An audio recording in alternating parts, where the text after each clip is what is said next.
alcohol. Thank you, sir. I call the honourable member Tim McIndoe. Thank you, Mr Chair. It is very good to see this measure back before the House. And right around the country, New Zealanders will be saying they are delighted that we are debating this measure today, and they look forward to seeing it being adopted as the law of this land. Can I begin by acknowledging the work of the former Chair of the Justice and Electoral Committee, the Honourable Chester Borrows, who did an outstanding job on this bill, along with all the members in the previous Parliament, who worked incredibly hard, and I acknowledge that that included members from all sides of the House, because they heard an enormous number of submissions, they considered many more written submissions, they engaged with New Zealanders, and they took their points of view on board.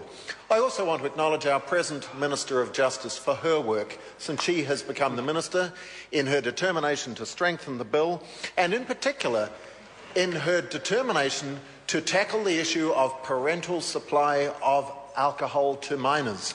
And when I talk about parental supply, I'm not just talking about parents of their own children. In particular, I'm talking about those who supply alcohol to other people's children.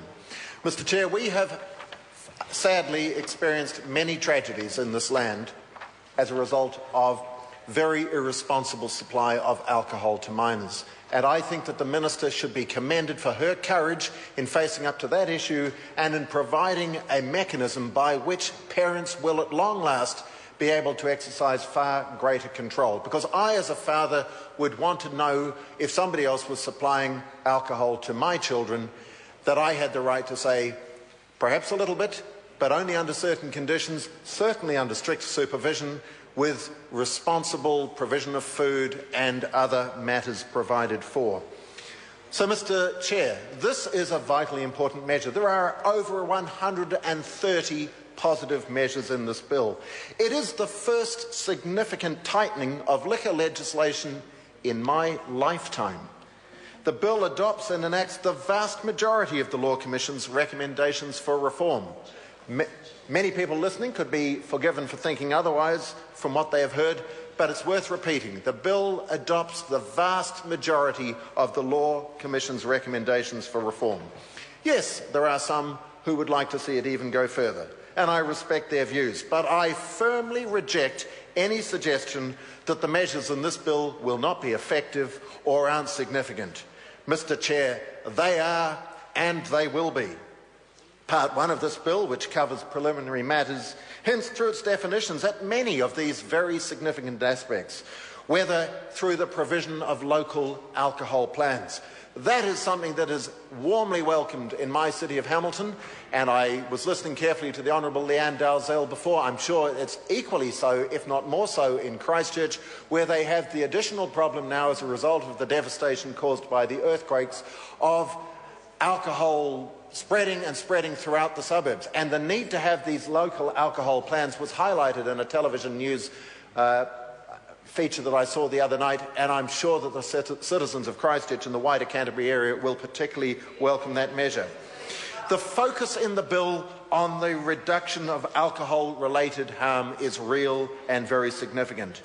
A tighter definition of retail outlets that may sell alcohol is warmly welcomed in my area, and I'm sure it is around the country, as are tighter rules about where alcohol may be sold within those licensed premises. Restrictions on the marketing of alcohol, especially to young people, are vitally important, and so it goes on. There is much in this measure, much in this bill that is to be welcomed individually, but collectively it is of great significance, and it's inconceivable, Mr Chair, that these measures won't make a difference. Therefore, it is disappointing to hear some scaremongering from opponents, particularly on other sides of this House. Those particular claims, in many respects, lack credibility when successive governments have, in fact, presided over regular liberalising of our alcohol laws, because this is the first government to face up to the issues and to tighten the laws. Like the Minister and Mr O'Rourke, who spoke earlier, I too was naturally very disappointed that my supplementary order paper seeking to raise the minimum purchase age for alcohol was narrowly defeated at the end of August. And I make the point, Mr Chair, that a clear majority of MPs actually voted for change when the first vote was taken. I think, in fact, it was 71 to 50. So the final vote in favour of the status quo, I have to say, seems a bit perverse. But there it is. We must move on from that. And I just want to say I call on youth leaders to help us to stop the culture of binge drinking. Charles Chevelle. Thank you, Mr Chairman. Mr Chairman, the select committee that